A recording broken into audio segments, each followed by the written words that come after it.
Bonjour à tous, très heureux de vous retrouver sur le plateau de Delta TV pour le dernier agenda de l'année que l'on commence sans plus attendre avec le sport. Alors pour le coup, on ne déroge pas à la tradition, un agenda sport sans doute le plus court de l'année, vous allez vous en rendre compte vous-même, le foot et la DRH, la division qui nous intéresse pour vous signaler que Gravelines reçoit Avion et que Lone Plage reçoit également la formation de Vermelles. Ces deux rencontres se dérouleront dimanche à 14h30. Pas de basket, pas de hand, c'est la trêve des confiseurs. Vous voyez, je ne vous avais pas menti, c'est sans doute l'agenda sport le plus court de l'année.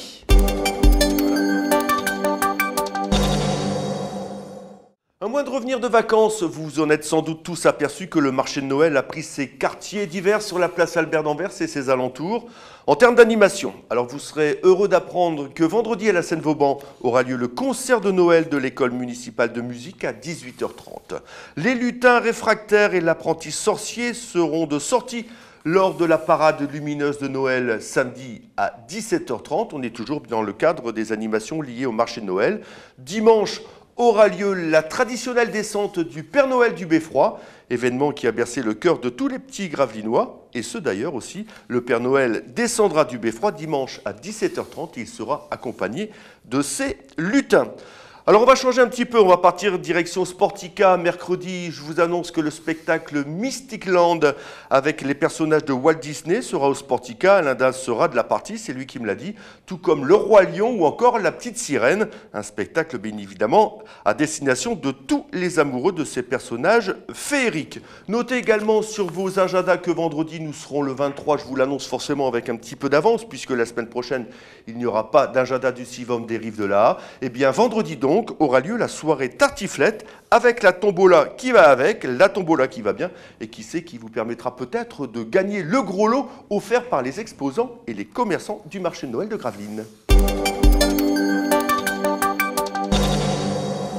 Le conseil municipal des jeunes de Gravelines organise sa collecte de jouets au profit du village des copains du monde tous les jours sur le marché de Noël au chalet 98. Et pour en finir avec le marché de Noël de Gravelines, sachez que les habitants de Petit-Fort-Philippe seront heureux d'apprendre que le petit train dessert quotidiennement et gratuitement la place Albert d'Anvers. Sinon, c'est parti pour Sportica Land. Les jeux gonflables envahissent Sportica du 19 au 30 décembre de 14 à 19h. Direction l'Aubergue maintenant pour vous annoncer le spectacle de Noël à la salle des fêtes vendredi 16 à partir de 14h. Vous pourrez également organiser votre soirée du réveillon de la Saint-Sylvestre, toujours à l'Aubergue pour le 31, donc à partir de 20h à la salle des fêtes.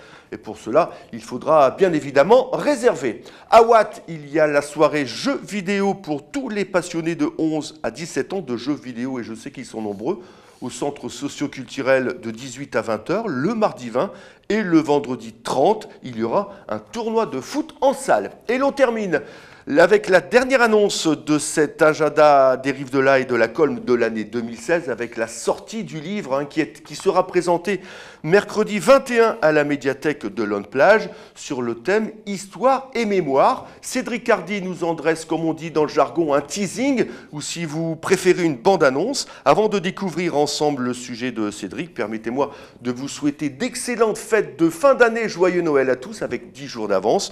Pour la bonne année, eh bien j'attendrai de vous retrouver l'année prochaine. Bye bye.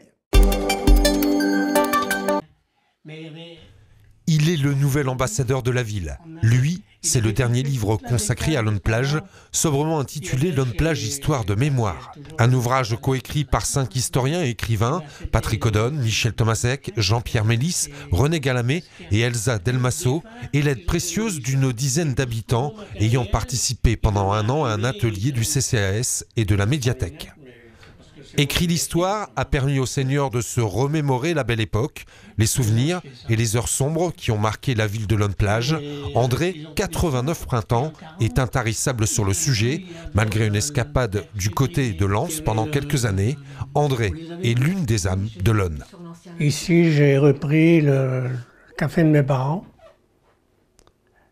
Et mon père, il faisait un peu d'ambulance. Que j'ai continué son ambulance, mais seulement il a fallu passer des examens, ça commençait déjà, et j'ai pratiqué pendant 7 ans, et j'avais adjoint un taxi, Une vie riche, pleine d'anecdotes, tantôt graves, tantôt souriantes, même pendant l'occupation allemande, pendant laquelle la vie d'André n'a pas toujours été facile. Donc on devait apporter son vélo. Et on avait un ticket. Alors quand on ramenait le vélo, on avait le...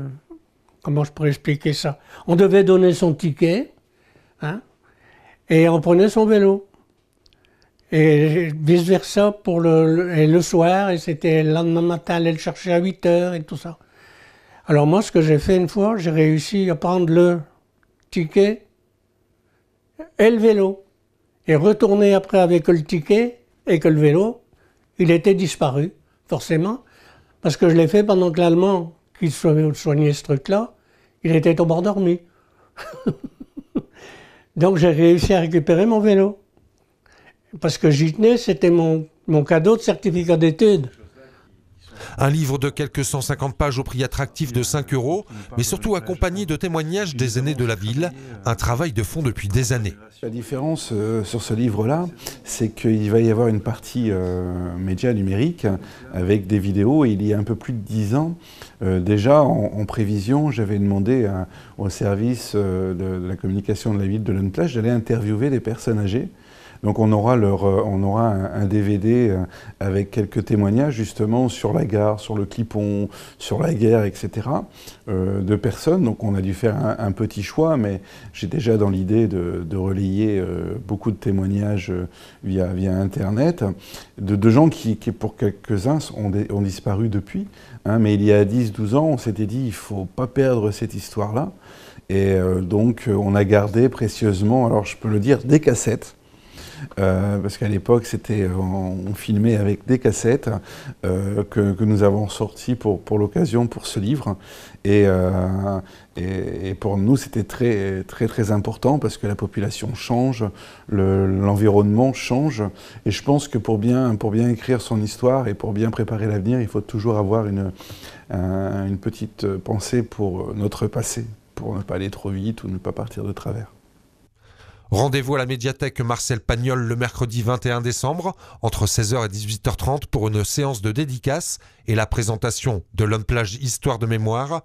Le livre sera ensuite disponible au guichet unique de la mairie et à la Maison de la Nature.